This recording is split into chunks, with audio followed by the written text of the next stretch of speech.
Good day, Saitlanders. How are you? Sorry, man. Let's just get rid of that.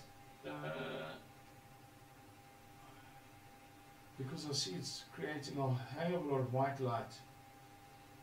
There must be a... Whoa, goodness gracious. Okay, well, never mind. It doesn't make much difference to anything. In case you're wondering about the shirt, I'm recording this video on the evening of Wednesday, the 30th of November.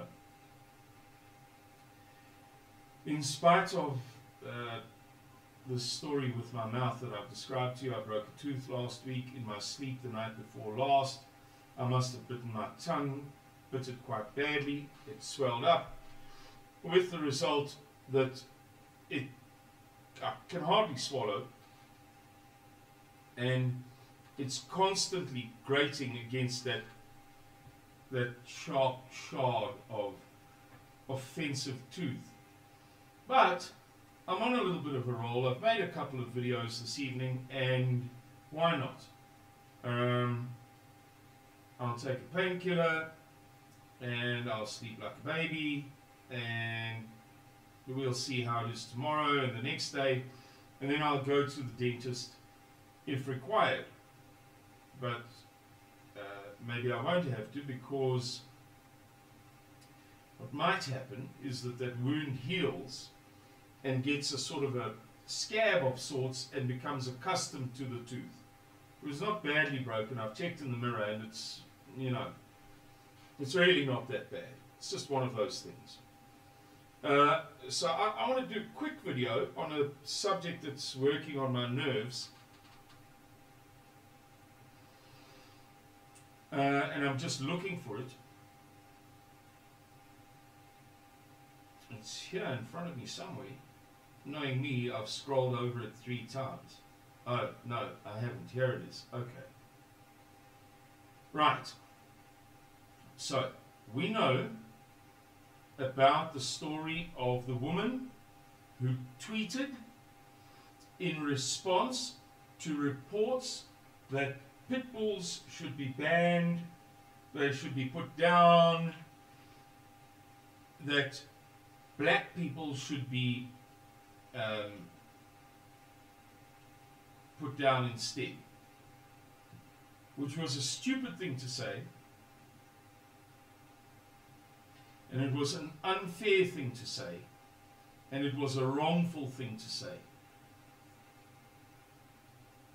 It just was. It was wicked and cruel.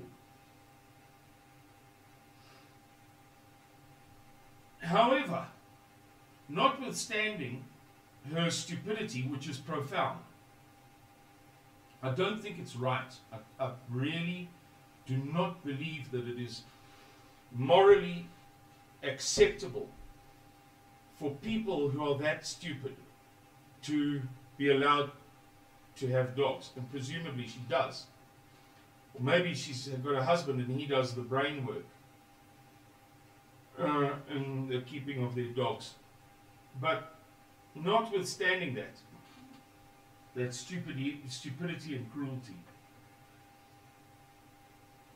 I want to point out something. Do you remember in, I believe, March of 2021, somebody masquerading as a doctor, Dr. T.J. Ntshangase, made a post on Facebook saying, to all doctors, I say, let's stand together and take over by injecting every white person with the wrong injection in hospital to pay back revenge. Even if I get fired, I'm loaded with money already. Now, I posted that on one of my groups, 2 of my groups, and I said, if anybody can provide some follow-up information, I'd be grateful. And indeed, somebody did. A Saitlander very nice person. I don't know them well, but they often send good quality information to me to share on my groups. And they did a little bit of digging, and they informed me that what transpired after that was that the person was tracked down, and they claimed not to be a doctor, and they claimed that what they said was a joke, and it was clearly a joke, and how could anybody possibly mistake it for anything other than a joke? And then the matter the matter went away. And it appears, according to this person's sleuthing, which appeared to be up to scratch, that there was no prosecution for whatever, hate crimes or whatever, racism, etc. I'm going to pause for a second. Just give my mouth a little chance. So I'm going to ask you to humor me and to permit me, excuse me, to indulge me. Let us work on the assumption that if something had come of that Facebook post, you and I would have heard about it, or at the very least, the Seitlande who did the good quality investigation would have uncovered something more than they did uncover.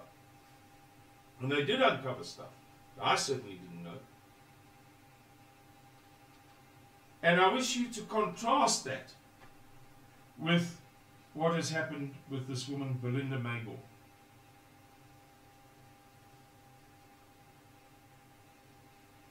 Who, sorry, she didn't tweet, it was a voice note. I beg your pardon. Who made that voice note, right? Who was then tracked down. I beg your pardon for the inaccuracy. I'm not as sharp as I'd like to be. She made the voice note sometime last week, today being Wednesday, the 30th of November. I have no idea, none whatsoever, when she first made it. But it seems as if it was middle of last week, late last week, plus or minus, give or take. And the furor erupted over the weekend, as best as we can tell. And by Monday, she was arrested. And by yesterday, Tuesday, it was well reported that she was arrested. It may have been that she was arrested at the crack of dawn on Tuesday morning. I don't think it's important that, to be accurate here. Of course, it's always important to be accurate and not to be inaccurate and misleading. But I don't believe that it is germane to the theme of the video. The point being, within record time, this woman is apprehended and she is locked up at Davidton Police Station in Ekurhuleni. Ntshangase Lesufi.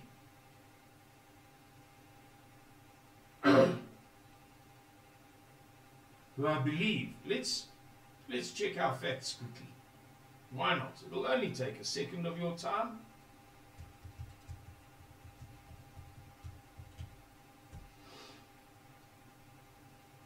Is the Premier of Gauteng, and he was formerly the MEC for Education in Gauteng for 8 years, actually, 8.5 years.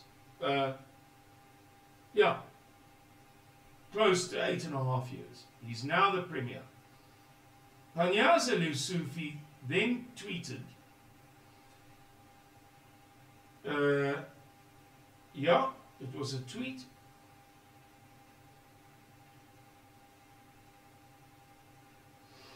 With a photograph of a docket being completed on a police, what do you call it, countertop, wooden countertop. You see the policeman's hand filling in a docket. And a photograph of the woman, Belinda Magor.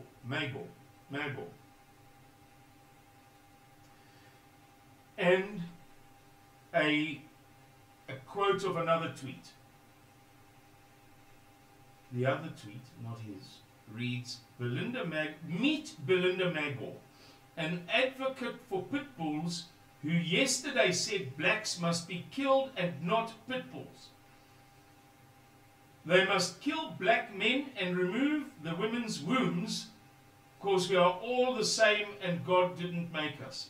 Because we blacks are just all the same and God didn't make us. Right. So, that tweet that he's quoting by a woman called Amy Farrow Fowler, black woman, in spite of the name, apparently. The photograph is very, very small. Is quoted by him, and he says, "Thank you so much, SAPS, for her arrest. Truly appreciate the swiftness." And that's well and good. But I have this to say.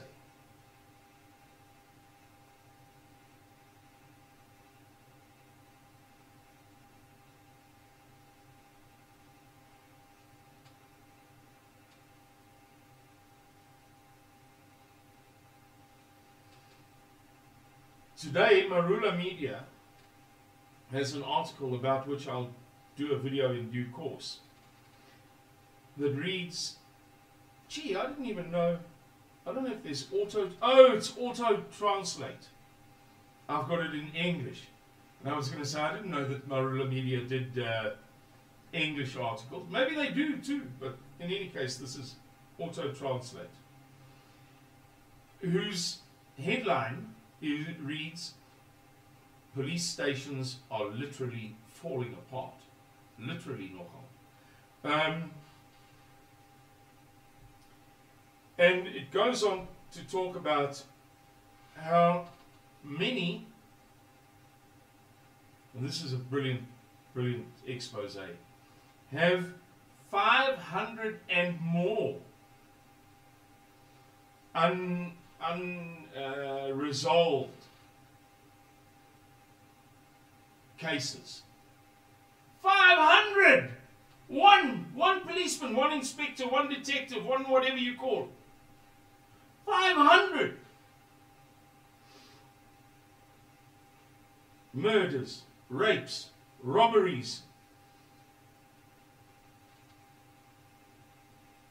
Going back months and probably years, which if properly attended, presumably, many of could be resolved. Presumably. I'm not saying it's easy for the police. I'm not a police basher. Never have been my whole life long. I hated it at school. I couldn't stand it when kids at school, and since then, disparaged the police. And to be a policeman in South Africa now must be damn close to impossible. Certainly to do well or properly in the metropolitan regions and in most towns. However, the reality is, notwithstanding the excuses, 500 cases per policeman. Not every policeman, some. Yet they could find this woman within 15 minutes flat, so to speak.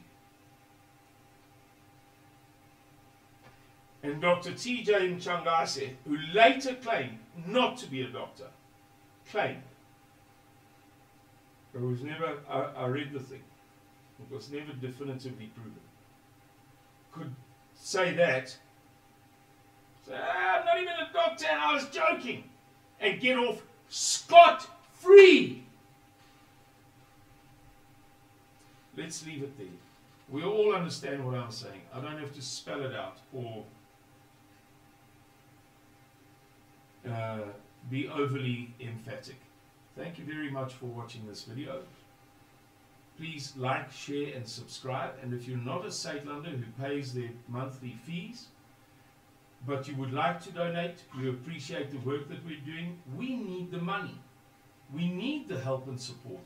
I urge you to go to Suidlanders.org and to scroll to the bottom of the home page where you can see many different means of donating to Suidlanders. Please help us. We need it. Thank you very much. Bye-bye.